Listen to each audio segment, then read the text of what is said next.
Hello everyone, আসসালামু আলাইকুম। সবাই কেমন আছেন? আজকে আমি একটা নতুন ভিডিও নিয়ে আবার চলে আসলাম। শুরুতেই আপনাদেরকে ওয়েলকাম করতেছি। চোখের পানি নাকের পানি দিয়ে পেঁয়াজ কাটাকাটি শুরু হয়ে গেছে আমার। এই তো মুরগিটা বাজার থেকে নিয়ে আসছে, একবারে কাটে বাছে আমি এখন ক্লিন করে নিব।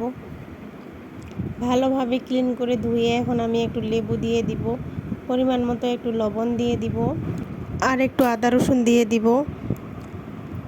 আদা রসুন দিতে যায় দেখি ফ্রিজে আদা রসুন শেষ। নরমালে আমার শাশুড়ির ডিপে সুন্দরভাবে ব্লেন্ড করে রাখে দিছে। এখন আমি ছুরি দিয়ে কাটে কাটে কাটে কাটে একটু বের করব।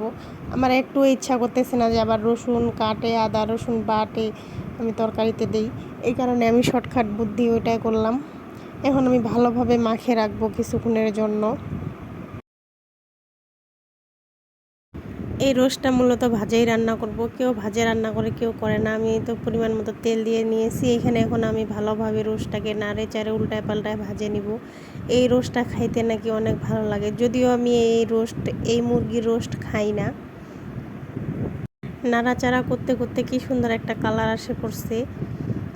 হালকা হালকা একটু রং হইলে এই রোস্টটা খাইতে অনেক নাকি স্বাদ করে। আমি জানি না, আমাকে এইভাবে রাঁধতে বলছে দেখে আমি এইভাবে রাঁধতেছি, না হলে আমি এমনি সাদাভাবে রাঁধতাম। এই তো আমার ভাজা শেষ হয়ে গেছে, এখন আমি উঠাই নিব। উঠাইতে উঠাইতে একটা পড়ে গেছে গাইস, কিছু বলার নাই, কিছু করার নাই, কারণ আমি একটু নুলা।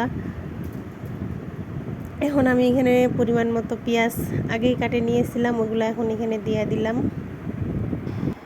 পেঁয়াজটা কাটতে অনেক কষ্ট হয়েছে যদিও, কিন্তু এখন নাড়াচাড়া করে রাঁধতে আমার অতটা কষ্ট হয় না। পেঁয়াজ কাটতে আমার একটুও ভালো লাগে না। এই তো নাড়তে নাড়তে একটু হালকা বাদামি কালার আসে পড়বে, কালারটা লাল লাল হবে, তখন আমি পরিমাণ মতো আদা রসুন বাটা দিয়ে দিব।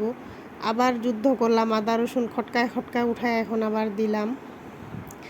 আগের একটু বাটিটাতে ছিল ওইটুকু ধুয়ে টুয়ে দিয়ে দিছি, কিচ্ছু করার নাই। আমার আর একটু আদা রসুন কাটতে ছিলতে ভালো লাগতেছে না।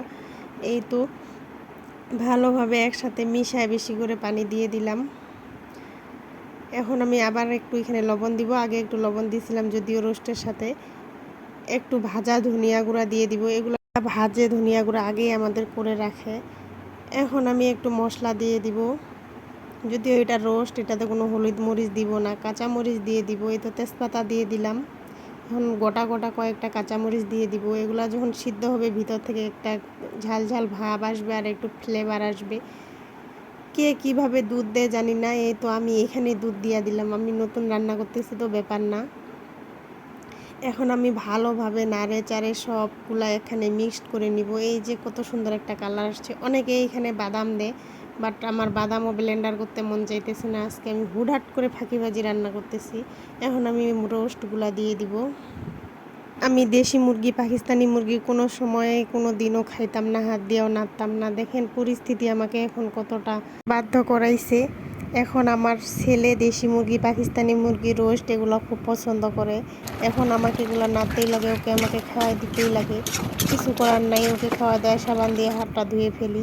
যে মানুষ বলে না মা হইতে গেলে নিজের সর্বস্বটুকু দিয়ে দিতে লাগে, এখন আমার রুচিবোধ সব কিছু এখন আমার ছেলের জন্য আমি স্যাক্রিফাইস করে ফেলতেছি। এই তো বক বক করতে করতে আমার রোস্ট রেডি হয়ে গেছে। দেখতে কি সুন্দর হয়েছে, কালারটা অনেক সুন্দর আসছে আর অনেক ঘ্রাণও আসছে। খাইতেও নাকি অনেক ভালো হয়েছে ওরা বলতেছিল। আমার হাজব্যান্ড তো অনেক প্রশংসা করছে। আপনারাও আমার মতো এইভাবে ঝটপট রান্না করে ফেলতে পারেন। আমার রেসিপি আপনাদের কেমন লাগলো অবশ্যই কমেন্ট করে জানাবেন। আজকে এই পর্যন্তই, আল্লাহ হাফেজ।